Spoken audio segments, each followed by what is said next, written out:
செய்திகளுக்காக சுமதி சுரேஷ். முதலில் தலைப்புச் செய்திகள். பல்வேறு புதிய திட்டங்களுக்கு அடிக்கல் நாட்ட தமிழகம் வருமாறு பிரதமர் மோடிக்கு முதலமைச்சர் பழனிசாமி அழைப்பு. அதிமுகவில் சசிகலாவை இணைக்க 100 விழுக்காடு வாய்ப்பே இல்லை எனவும் முதலமைச்சர் திட்டவட்டம்.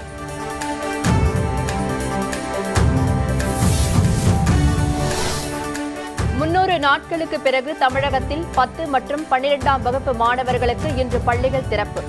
பெற்றோர்களிடம் அனுமதி கடிதம் பெற்று வரும் மாணவர்களுக்கு மட்டுமே பள்ளியில் அனுமதி.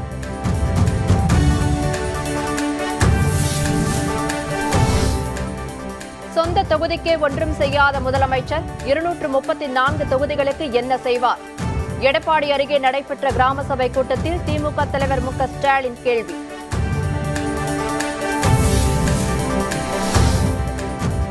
அடையாறு புற்றுநோய் மருத்துவமனை தலைவர் மருத்துவர் சாந்தா காலமானார். அரசு மரியாதையுடன் உடல் நல்லடக்கம் செய்யப்படும் என முதலமைச்சர் பழனிசாமி அறிவிப்பு.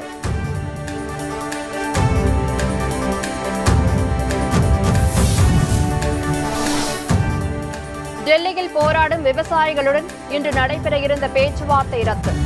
10ஆம் கட்ட பேச்சுவார்த்தை நாளை நடைபெறும் என அறிவிப்பு.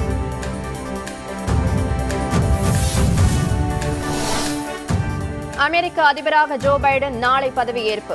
ட்ரம்ப் ஆதரவாளர்கள் வன்முறையில் ஈடுபட வாய்ப்பு உள்ளதால் தலைநகர் வாஷிங்டனில் உச்சகட்ட பாதுகாப்பு.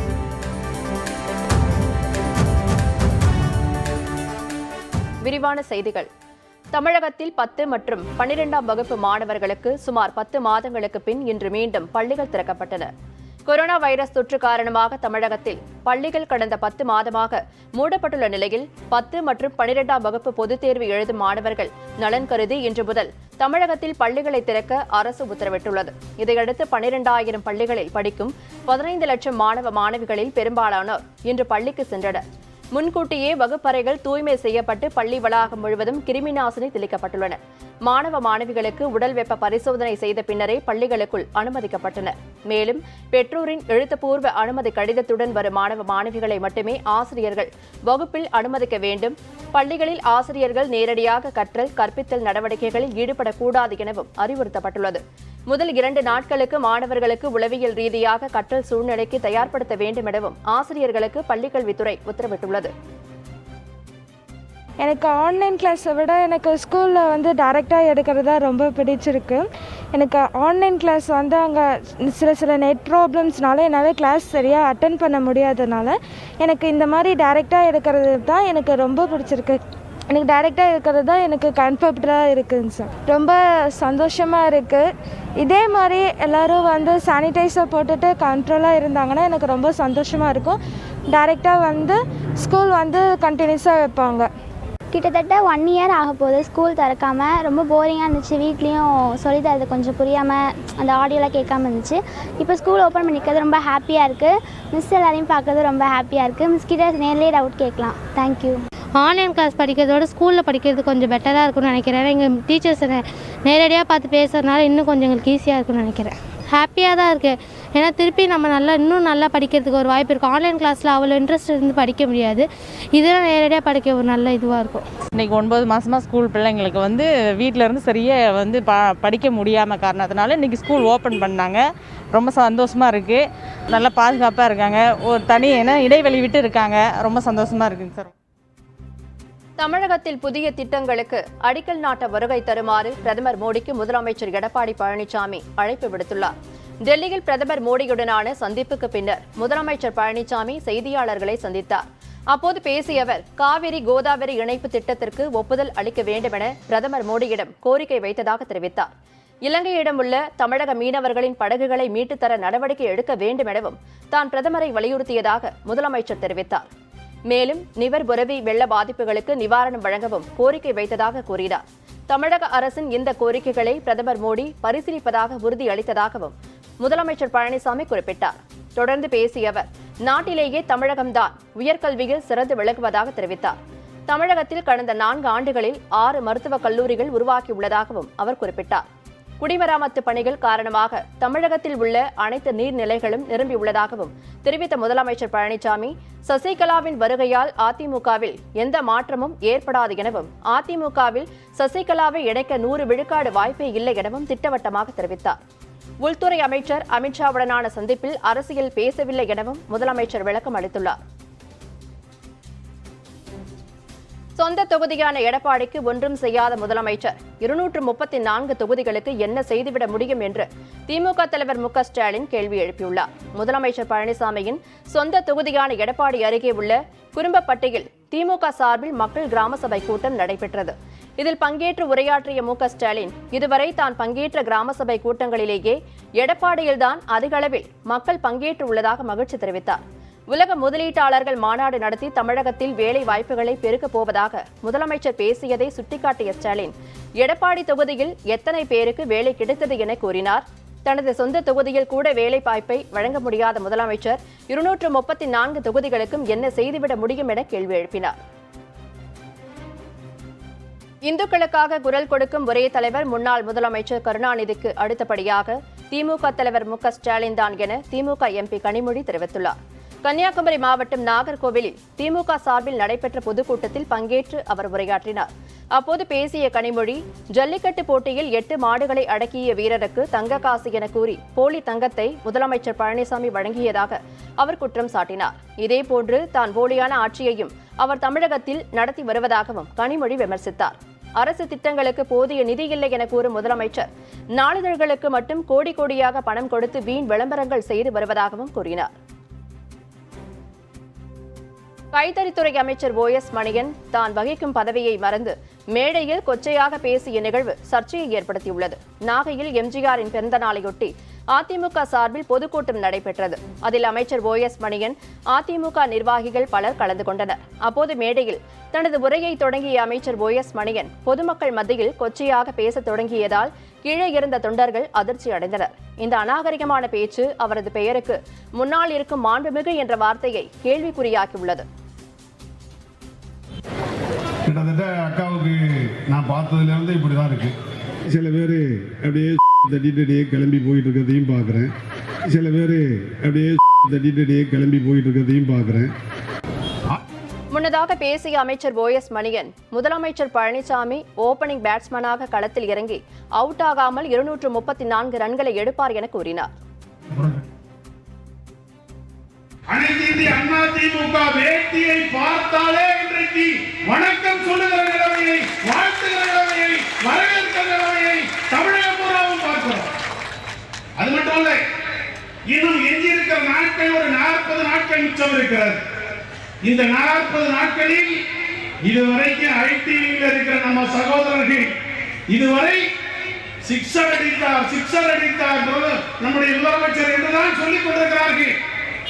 இன்னுமா பாருங்க, ஓப்பனிங் பேட்ஸ்மேனாக இறங்குகிற நம்ம எடப்பாடியார் அவுட் ஆகாத பேட்ஸ்மேனாக கடைசி வரை களத்தில் 234 ரன்களை அடித்த பெருமையை பெற்றவராக வரப்போகிறார் என்பதை நம்ம ஐடிவியின் சகோதரர்கள் இனிமேல் போடுவார்கள்.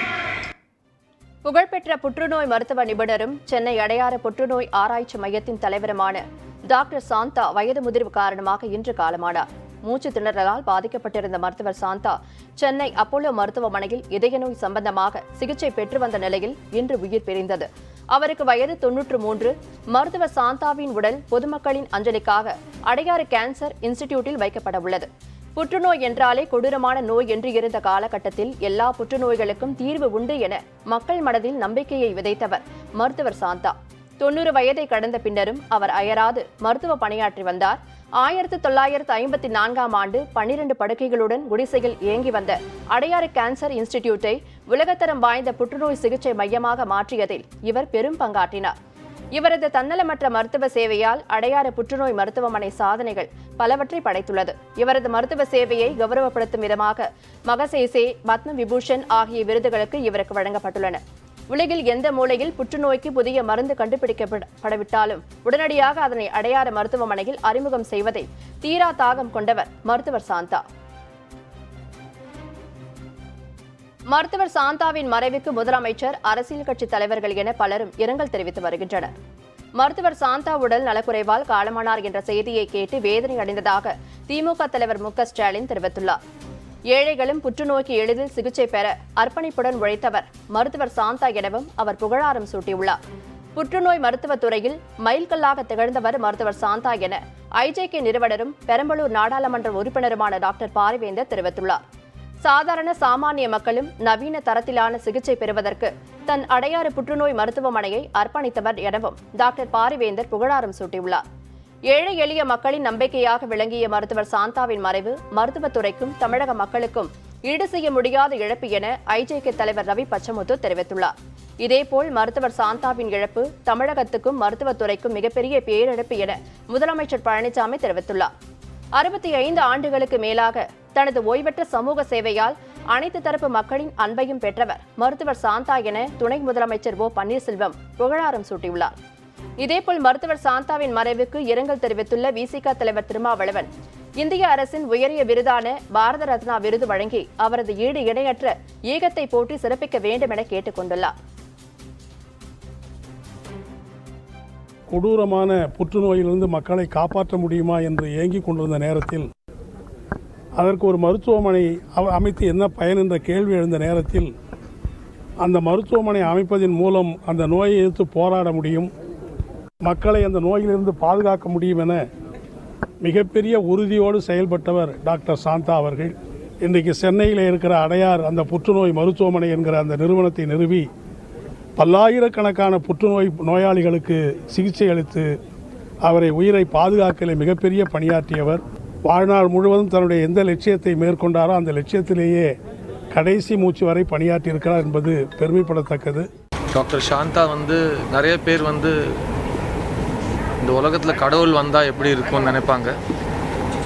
அது கண் முன்னே காமிச்சது டாக்டர் சாந்தா எங்கள் எல்லாருக்கும். இந்த 70 வருஷத்தில் ஒரு நாள் கூட தன்னுடைய சௌரியத்தையோ தன்னுடைய உடல்நலத்தையோ பார்க்காம ஓயாமல் அவங்க யாருக்கு உதவி தேவையோ யாருக்கு சிகிச்சை தேவையோ அவங்களுக்கு அந்த சிகிச்சை கிடைக்கிற மாதிரி அவங்க கூடவே இருந்து நடத்தி கொடுத்துருக்காங்க.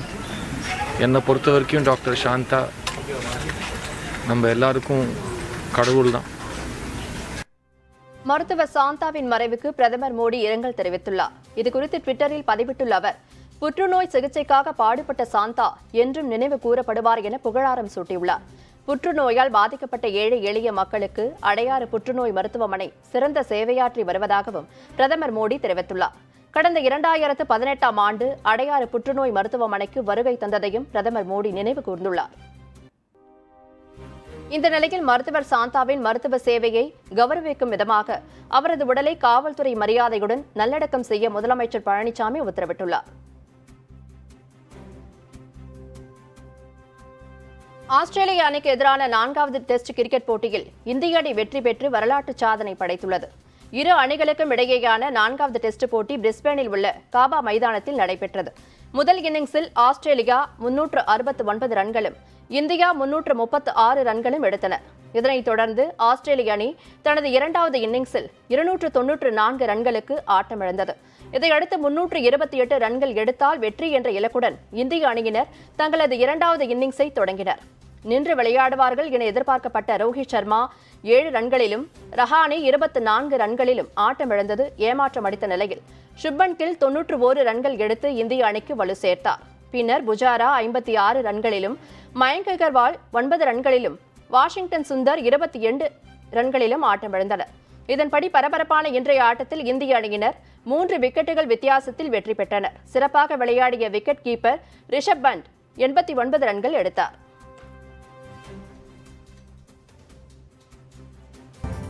ஸ்டெர்லைட் துப்பாக்கிச்சூடு நிகழ்வு தொடர்பாக 24ஆம் கட்ட விசாரணை நடந்து வரும் நிலையில் நடிகர் ரஜினிகாந்த் காணொலி மூலம் விசாரணைக்கு ஆஜராக விரும்புவதாக அவரது வழக்கறிஞர் தெரிவித்துள்ளார். தூத்துக்குடியில் ஸ்டெர்லைட் ஆலைக்கு எதிராக கடந்த 2018ஆம் ஆண்டு போராட்டம் நடத்தியவர்கள் மீது துப்பாக்கிச்சூடு நடத்தப்பட்டது. இது தொடர்பாக விசாரணை நடத்துவதற்காக தமிழக அரசு ஓய்வு பெற்ற உயர்நீதிமன்ற நீதிபதி அருணா ஜெகதீசன் தலைமையில் விசாரணை ஆணையம் அமைத்தது. இந்த ஆணையம் இதுகுறித்து தொடர்ந்து விசாரணை நடத்தி வரும் நிலையில் ஸ்டெர்லைட் போராட்டத்தில் ஈடுபட்டவர்கள் சமூக விரோதிகள் என நடிகர் ரஜினிகாந்த் கருத்து தெரிவித்தார். ரஜினியின் இந்த கருத்துக்கு பல்வேறு தரப்பினர் எதிர்ப்பு தெரிவித்ததை அடுத்து இதுகுறித்து விளக்கம் அளிக்க நடிகர் ரஜினிகாந்திற்கு சம்மன் அனுப்பப்பட்டது.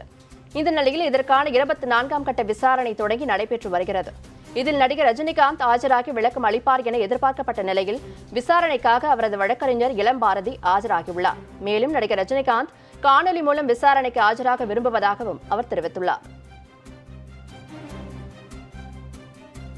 பதிலளிக்க தயாராக உள்ளதாக தெரிவித்துள்ளார்.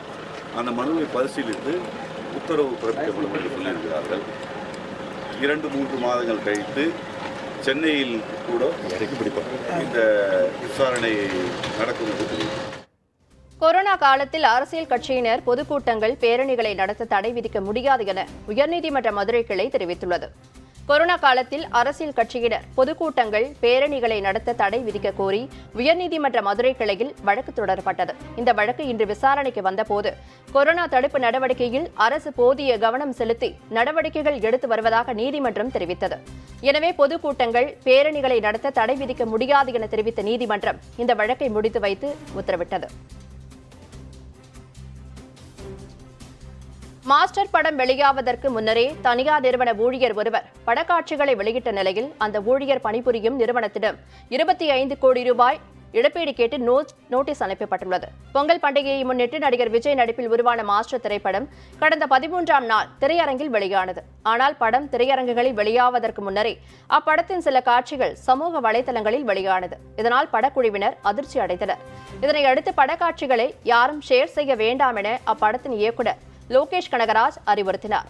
இதனைத் தொடர்ந்து படக்காட்சிகளை லீக் செய்த நபர் சோனி டிஜிட்டல் சினிமாஸ் என்கிற தனியார் நிறுவனத்தில் பணிபுரியும் ஊழியர் என்பது தெரிய வந்தது. இந்த நிலையில் அந்த ஊழியர் பணிபுரியும் தனியார் நிறுவனத்திடம் 25 கோடி ரூபாய் இழப்பீடு கேட்டு படத்தின் தயாரிப்பாளர் வக்கீல் நோட்டீஸ் அனுப்பியுள்ளார். மயிலாடுதுறையில் கடந்த சில தினங்களாக பெய்து வந்த தொடர் மழையால் ஏறத்தாழ 20,000 ஏக்கர் பரப்பிலான நெற்பயிர்கள் நீரில் மூழ்கி சேதமாகின. மயிலாடுதுறை கடந்த சில தினங்களாக தொடர் மழை பெய்தது. குறிப்பாக குத்தாலம், கோமல், பாலையூர், நச்சினார்குடி உள்ளிட்ட பகுதிகளில் கடந்த 10 நாட்களாக மழை பெய்தது. இதனால் ஏறத்தாழ 20,000 ஏக்கர் பரப்பிலான நெற்பயிர்கள் நீரில் மூழ்கி சேதமடைந்துள்ளன. பயிர்கள் சேதமானதால் தங்களுக்கு அதிக அளவில் நஷ்டம் ஏற்பட்டுள்ளதாக வேதனை தெரிவிக்கும் விவசாயிகள் அரசு தங்களுக்கு தேவையான நிவாரணத்தை வழங்க வேண்டும் என கோரிக்கை விடுத்துள்ளனர். எங்கள் வாழ்வாதாரம் இப்படியே வருஷம் எங்களுக்கு வந்து விவசாயத்தில் பாதிச்சுக்கிட்டே இருக்குது. இதை இப்போ கூட ஏக்கருக்கு 4,500 இனிமேல் கொடுத்ததெல்லாம் சரி தாங்க. மீண்டும் அந்த மானம் எங்களுக்கு தலை எடுக்க முடியாது. இனிமேல் விவசாயிகள் நாங்கள் வந்து இந்த செம்மொழி பகுதியில் வந்து ஏகப்பட்டது எங்களுக்கு வந்து பாதிக்குது. வருஷம் எங்களுக்கு இதே பிரச்சனையாக தான் இருக்குங்க. நீங்கள் முதலமைச்சரை பார்த்து தான் எங்களுக்கு ஏதாவது இந்த விவசாயத்துக்கு எங்களுக்கு உதவி பண்ணணும். இல்லைன்னா எங்கள் வாழ்வாதாரம் இப்படியே போய்கிட்டு இருந்தால் நாங்கள் குடும்பத்தோடு ஏதாவது பண்ணிக்கிட்டு போக வேண்டியதான். வேறு எங்களுக்கு வழி தெரியலைங்க ஐயா. கடந்த பொங்கலுக்கு முன்னாடி பெஞ்ச மழையில் அங்கே பாருங்கள் எப்படி சேதம் அடைஞ்சிருக்குது. நிறைய அநேக சேதம். முன்னாடி 4,000 ரூபா கொடுத்தாங்க ஏக்கருக்கு. 10 40,000 ரூபா செலவு பண்ணியிருக்கோம் ஏக்கருக்கு. அது 10வது நிறைய வாய்க்காலாம் தூர்வாரப்படலைங்க. தூர்வாரப்படன்னு சொல்லியிருக்காங்க. இங்கே ஒரு 10-15 வருஷம் வாய்க்கால் தூர்வாரப்படல. குளத்துலாம் நீர் ஏறி இப்போ சேதம் அடைஞ்சிருக்கு. இப்போ மிஷின் அறக்குனாலே மணிக்கு வந்து 3,000 ரூபா கேட்பாங்க. எப்படி நாங்கள் இறக்க முடியும்? ஏக்கருக்கு 6 மணி நேரம் 5 மணி நேரம் ஓடும். கொடுத்த 4,000 வச்சு என்ன பண்ண முடியும்? எல்லாம் ஒன்றும் பண்ண முடியாது. ஆகவே முதலமைச்சர் அவர்கள் கருணை செஞ்சு விவசாய வாழ்வாதாரத்தை உயர்த்தும்படியாக அன்போடு மத்திய அரசுடன் விவசாயிகள் இன்று நடத்தவிருந்த 10ஆம் கட்ட பேச்சுவார்த்தை நாளை ஒத்திவைக்கப்பட்டுள்ளது. 55வது நாளாக போராட்டம் நடத்தி வரும் விவசாயிகளுடன் சுமூக தீர்வு காண விரும்புவதாக அரசு தரப்பில் தெரிவிக்கப்பட்டுள்ளது. புதிய வேளாண் சட்டங்கள் விவசாயிகள் நலன்களை கருத்தில் கொண்டு உருவாக்கப்பட்டவை எனவும், ஆனால் விவசாயிகள் வேறு ஒரு தீர்வை எதிர்பார்த்துக் கொண்டிருப்பதாகவும் மத்திய அரசு தெரிவித்துள்ளது. இதனிடையே இன்று நடைபெற இருந்த 10ஆம் கட்ட பேச்சுவார்த்தை நாளை நடைபெறும் எனவும் தெரிவிக்கப்பட்டுள்ளது. குடியரசு தினத்தன்று சுமார் 1 லட்சம் டிராக்டர்களில் விவசாயிகள் செல்லும் பிரம்மாண்ட பேரணிக்கு தடை விதிப்பது தொடர்பான வழக்கு விசாரணை நேற்று உச்சநீதிமன்றத்தில் நடைபெற்றது. இதில் விவசாயிகள் நடத்தும் டிராக்டர் பேரணி சட்டம் ஒழுங்கு பிரச்சினை எனவும், இதில் முடிவு செய்ய வேண்டியது டெல்லி போலீசார் எனவும் உச்சநீதிமன்றம் கருத்து தெரிவித்து குறிப்பிடத்தக்கது. உலக அளவில் கச்சா எண்ணெய் உற்பத்தி குறைந்ததே இந்தியாவில் பெட்ரோல், டீசல் விலை உயர காரணம் என மத்திய பெட்ரோலியத்துறை அமைச்சர் தர்மேந்திர பிரதான் தெரிவித்துள்ளார். கொரோனா பொது முடக்கம் காரணமாக எண்ணெய் வள நாடுகள் கச்சா எண்ணெய் உற்பத்தி செய்வதை குறைத்துள்ளதாக அமைச்சர் தர்மேந்திர பிரதான் கூறினார். சில மாதங்களுக்கு முன் ஒரு பீப்பாய் கச்சா எண்ணெய் விலை $35 இருந்த நிலையில் தற்போது உற்பத்தி குறைவால் அவ்விலை $55 அதிகரித்துள்ளதாகவும் அமைச்சர் தெரிவித்தார். இதன் விளைவாக இந்தியாவிலும் பெட்ரோல், டீசல் விலையை உயர்த்த வேண்டிய நிலை ஏற்பட்டுள்ளதாக தர்மேந்திர பிரதான் கூறினார். இந்தியா தனது கச்சா எண்ணெய் தேவையில் 80% அளவுக்கு வெளிநாடுகளையே சார்ந்திருப்பதால் அங்கு ஏற்படும் விலை ஏற்ற இறக்கங்கள் இந்தியாவையும் பாதிப்பதாக அமைச்சர் கூறினார். அமெரிக்காவின் புதிய அதிபராக ஜோ பைடன் நாளை பொறுப்பேற்க உள்ள நிலையில் நாடு முழுவதும் பலத்த பாதுகாப்பு ஏற்பாடுகள் செய்யப்பட்டுள்ளன. அமெரிக்காவின் 46வது அதிபராக நாளை ஜோ பைடன் பதவியேற்கிறார். துணை அதிபராக இந்தியா வம்சாவளியை சேர்ந்த கமலா ஹாரிஸும் நாளை பதவியேற்க உள்ளார். இதனால் முன்னெச்சரிக்கை நடவடிக்கையாக தலைநகர் வாஷிங்டன் ராணுவத்தின் கட்டுப்பாட்டில் கொண்டுவரப்பட்டுள்ளது. அதிபர் டொனால்டு டிரம்ப் ஆதரவாளர்கள் தாக்குதல் நடத்தலாம் என உளவுத்துறை எச்சரிக்கை விடுத்ததை அடுத்து நாடாளுமன்ற கட்டிடம், அலுவலக கட்டிடங்கள், உச்சநீதிமன்றம் ஆகிய பகுதிகளில் 7 அடுக்கு பாதுகாப்பு போடப்பட்டுள்ளது. மேலும் சுமார் 25,000க்கும் அதிகமான ராணுவத்தினர் தீவிர பாதுகாப்பு பணியில் ஈடுபட்டுள்ளனர். தனது பதவிக்காலம் நாளை முடிவடைய உள்ள நிலையில் தனக்கு விடை கொடுக்க ராணுவ அணிவகுப்பு நடத்த வேண்டுமென டொனால்டு டிரம்ப் எடுத்த கோரிக்கையை அமெரிக்க ராணுவ தலைமையகமான பென்டகன் நிராகரித்துள்ளது குறிப்பிடத்தக்கது. புதுச்சேரி சட்டப்பேரவையில் வேளாண் சட்டங்களுக்கு எதிராக தீர்மானம் கொண்டுவரக்கூடாது என்பதை வலியுறுத்தி அதிமுக சட்டமன்ற உறுப்பினர்கள் சட்டப்பேரவையை புறக்கணித்தனர். புதுச்சேரியில் நேற்று சட்டப்பேரவை கூட்டம் தொடங்கியது. இதில் பங்கேற்பதற்காக அம்மாநில முதலமைச்சர் நாராயணசாமி, அமைச்சர்கள், எம்எல்ஏக்கள் உள்ளிட்டோர் வருகை தந்தனர். இந்த நிலையில் சட்டப்பேரவை தொடங்குவதற்குள் மெஜாரிட்டி இல்லாத காங்கிரஸ் அரசை டிஸ்மிஸ் செய்ய வேண்டும் என கூறி சட்டப்பேரவை வளாகத்தில் அதிமுக எம்எல்ஏக்கள் ஆர்ப்பாட்டத்தில் ஈடுபட்டனர். பின்னர் சட்டப்பேரவையில் வேளாண் சட்டங்களுக்கு எதிராக தீர்மானம் கொண்டுவரக்கூடாது என்பதை வலியுறுத்தி சட்டப்பேரவையை புறக்கணித்தனர். எதிர்வரும் தேர்தலில் போட்டியிடப் போவதில்லை என புதுச்சேரி சுகாதாரத்துறை அமைச்சர் மல்லாடி கிருஷ்ணராவ் தெரிவித்துள்ளார். புதுச்சேரியில் தொடர்ந்து 25 ஆண்டுகளாக சட்டமன்ற உறுப்பினராகவும் 3 முறை சிறந்த சட்டமன்ற உறுப்பினராகவும் அமைச்சர் மல்லாடி கிருஷ்ணராவ் தேர்வு செய்யப்பட்டுள்ளார். இந்த நிலையில் அவருக்கு பாராட்டு தெரிவிக்கும் விதமாக சட்டப்பேரவை சார்பில் அவருக்கு பாராட்டு விழா நடத்தப்பட்டது. இதில் அமைச்சர்கள், எம்எல்ஏக்கள், எதிர்க்கட்சி எம்எல்ஏக்கள் என பலர் கலந்து கொண்டனர். அப்போது விழாவில் பேசிய மல்லாடி கிருஷ்ணராவ் எதிர்வரும் தேர்தலில் போட்டியிடப் போவதில்லை என கூறினார். 4 hours ஒரு மல்லாடிக்காக ஒரு பாண்டிச்சேரியில் இருக்க எல்லா ஆல் விஎபிஸ் இன்னைக்கு இந்த டைம் நமக்கு ஸ்பேர் பண்ணதோ, இங்களை நான் ஒரு 3rd time best MLA award selection பண்ணதோ, இது 25 years செலிப்ரேஷன். அதுக்காக இன்னைக்கு எங்களை நம்ம பத்தி பேசினதோ, எங்களை ஆர்டர் பண்ண சிஸ்டமோ நான் மறக்க மாட்டேன். இதே நான் தெலுங்கு ஸ்டேட்ல இருக்கிறதுனா மேலே போகும். இந்த அளவுக்கு ரெஸ்பெக்ட் கிடைக்காது. பாண்டிச்சேரியில் கிடைக்கிற ரெஸ்பெக்ட் நமக்கு கிடைக்காது. அந்த மாதிரி மைண்ட்ல இருக்க எல்லாருக்கும் நானும் வைஃபு சம்பந்தமா உங்களை எல்லாருக்கும் நன்றி, வணக்கம். உதகையில் பூத்து குலுங்கும் குயின் ஆஃப் சைனா என்கிற பூக்களை சுற்றுலா பயணிகள் ஆர்வமுடன் பார்த்து செல்கின்றனர். உதகையில் உள்ள அரசு தாவரவியல் பூங்காவில் சீனாவின் அரசு என்று அழைக்கப்படும் குயின் ஆஃப் சைனா என்கிற பூவகையின் மரங்கள் பராமரிக்கப்பட்டு வருகிறது. குளிர்காலங்களில் மட்டும் இவ்வகை பூக்கள் மலரும். அந்த வகையில் தற்போது உதகையில் அதிகளவில் குளிர்ச்சியான சூழல் நிலவுவதால் இவ்வகை பூக்கள் மலர ஆரம்பித்துள்ளன. இந்த நிலையில் உதகைக்கு வருகை தரும் சுற்றுலா பயணிகள் பனிப்போல் பூத்து குலுங்கும் பூக்களை ஆர்வமுடன் பார்த்து செல்கின்றனர்.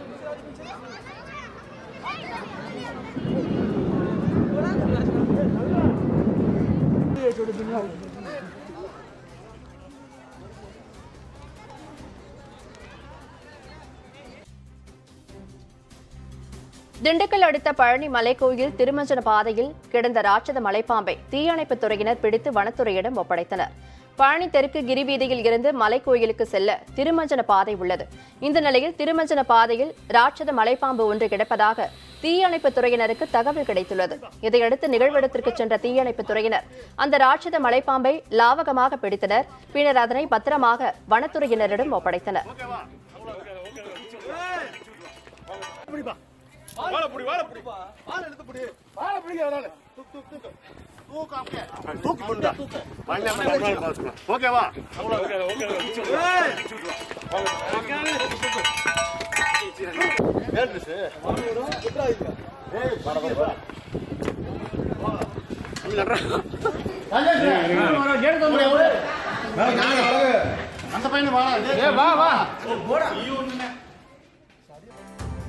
இத்துடன் வி நியூஸ் 27 செய்திகள் நிறைவடைந்தன. செய்திகளை உடனுக்குடன் தெரிந்து கொள்ள வி நியூஸ் 27 சமூக வலைதள பக்கங்களை பின்தொடருங்கள். வணக்கம்.